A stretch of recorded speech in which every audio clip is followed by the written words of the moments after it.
안녕하세요. 여러분들의 반도체 멘토 정인우 인사드리겠습니다. 오늘 시간은 인베니아에 대해서 자세히 알아보도록 하겠습니다. 인베니아는 디스플레이 장비를 제조하는 기업인데요.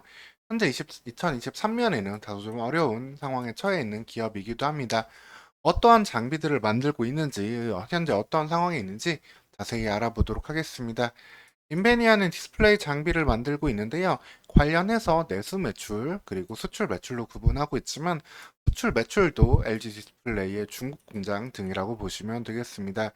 그만큼 인베니아는 LG 그룹과 관련이 높았고 LG 디스플레이가 주 고객사인 LG 디스플레이의 투자 영향에 큰 매출 실적을 가늠짓는 그런 기업이라고 보시면 되고요. 2020년, 2021년까지는 전반적으로 좀 투자가 어느 정도 진행이 되고 그 영향으로 안정적인 매출을 내고 있었지만 그 이후에는 투자의 지연과 함께 급격한 매출 감소를 보이고 있는 현재 상황이기도 합니다. 삼성 디스플레이가 본격적인 좀 투자를 2023년에 시작한 것과는 달리 LG 디스플레이는 이 부분이 좀 지연되고 있기 때문에 이 부분에 대해서도 다소 좀 아쉬운 모습인데요. 인베니안 그 상황에서 어떻게 타개에 나갈지 갖고 있는 장비 라인업부터 살펴보도록 하겠습니다. 인베니아는 주로 건식 식각 장비에서 많은 매출을 내고 있는데요. 식각 작업을 하는 장비라고 보시면 되겠습니다. 두 가지 장비가 있는데 하나는 챔버 외부에 위치한 안테나를 통해서 챔버 내부의 플라즈마를 제거하는 장비가 있고요. 그리고 두 개의 상하부 전극 사이에 플라즈마를 발생시켜서 식각을 하는 그러한 장비가 있습니다. 두 가지 장비 모두 다 식각 공정에 사용이 된다고 보시면 되는데요. 반도체에서도 식각 공정이 있지만 LCD 패널에서는 이 TFT 제작할 때 식각 공정이 들어간다고 보시면 되겠습니다. 이 TFT는 방막 트랜지스터라고 해가지고 디스플레이에 이제 화소를 조절하고 픽셀을 제어해주는 일종의 반도체적인 역할을 하는 기판이 되는데 이 TFT를 만든 다음에 컬러 필터를 만들고 이걸 셀 작업을 하고 모듈 공정을 하는 게 LCD 패널의 제조 공정이 되겠습니다. 이 가운데 이제 TFT 제조 공정이 중요한 역할을 할 수 있겠죠.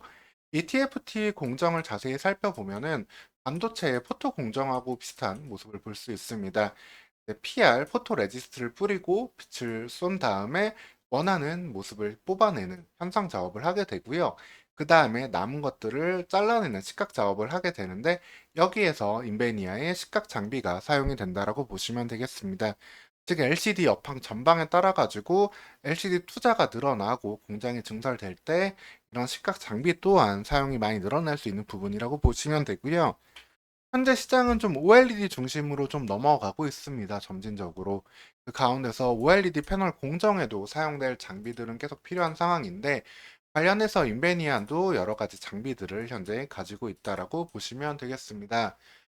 인베니아의 장비들을 보기 전에 OLED 패널 제조 공정을 한번 살펴보도록 하겠습니다. OLED 패널 제조 공정은 다소 LCD보다는 간단하다고 볼 수 있는데요. 이렇게 TFT 층을 형성한 다음에 그 다음에 유기 발광층, 스스로 빛을 낼 수 있는 소재들 층을 만들어 가지고 여기에 붙여준 다음에 이를 방막으로 봉지 좀 싸줘가지고 보호해주는 역할을 하면 되겠습니다. 이렇게 TFT를 만들고 CF를 만들어서 하나로 합치는 이런 과정을 거치지 않고요. 이렇게 직접적으로 공정을 이어간다라고 보시면 되겠습니다. 여기에서 중요한 게 이 유기 발광층 증착이 그래서 될 텐데요. 관련해서 PECVD라는 증착 장비와 터널 에버레이터라는 증착 장비들을 가지고 지속적으로 OLED 공정에서도 추가적인 매출을 낼 수 있는 장비 라인업을 갖고 있다라고 보시면 되겠습니다.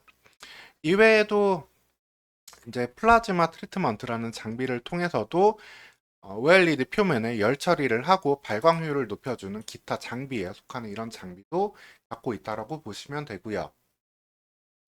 이처럼 OLED 그리고 LCD 관련해서 전반적인 이제 장비 라인업을 갖고 있는 모습이지만 LCD 시장 자체는 지속적으로 침체가 이어지고 있습니다.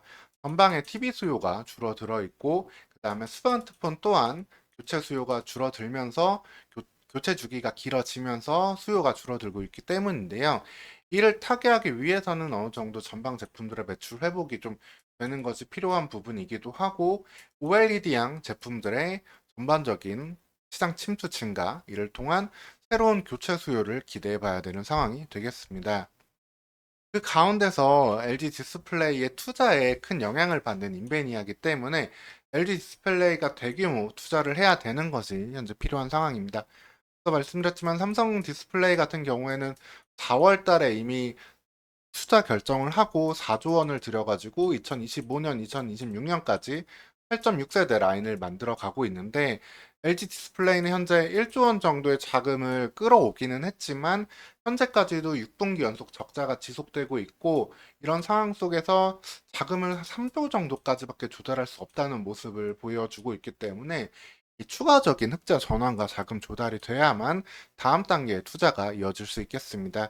다만 그 가운데서도 올해 2023년 삼성 TV에 LG 디스플레이 OLED를 납품한 일이 있었고 이와 관련해서도 내년에 어느 정도 추가적인 매출을 LG 디스플레이가 볼 수 있다면은 이 가운데서 LG 디스플레이 투자도 내년 정도 2024년에는 좀 기대를 해볼 수 있겠습니다. 그리고 인베니아 같은 경우에는 이런 투자 소식에 상당히 목이 말랐었기 때문에 LG 디스플레이가 삼성의 TV 패널을 납품한다는 뉴스에도 주가는 급등하는 모습을 보이기도 했었습니다. 다만 이는 좀 신규 증설과는 좀 거리가 먼 이슈였기 때문에 단발 이슈로 끝나게 됐고요. 결국 인베니아한테는 이 LG 디스플레이의 대규모 투자가 좀 필요하다라는 점 기억하시면 되겠습니다. 이에 따라서 인베니아 같은 경우는 2021년까지는 어느 정도 매출을 유지하고 영업이익의 흑자를 보기도 했지만 2022년부터는 매출이 연속으로 계속 급감하는 모습을 확인할 수 있습니다. 뭐 중국 고객사들을 일부 확보하는 모습을 보이기도 했지만 LG 디스플레이의 투자 감소 지연에 따른 걸 만회하기는 어려운 부분이었고요. 그렇기 때문에 이 부분의 소식이 절실히 필요한 상황이 되겠습니다. 인베니아에 대해서 결론을 말씀드리면은 전 공정 전반에 이제 장비 라인업을 갖고 있다는 점은 장점으로 볼 수 있겠습니다. 식각 장비부터 이제 증착 장비, 이제 그 기타 장비들까지 여러 장비들을 갖고 있기 때문에 투자가 늘어날 때는 해당 장비들의 납품이 이어질 수 있고요. 그리고 업황 자체는 OLED를 중심으로 해가지고 어느 정도 회복을 기대해 볼 수 있는 상황이 되겠습니다.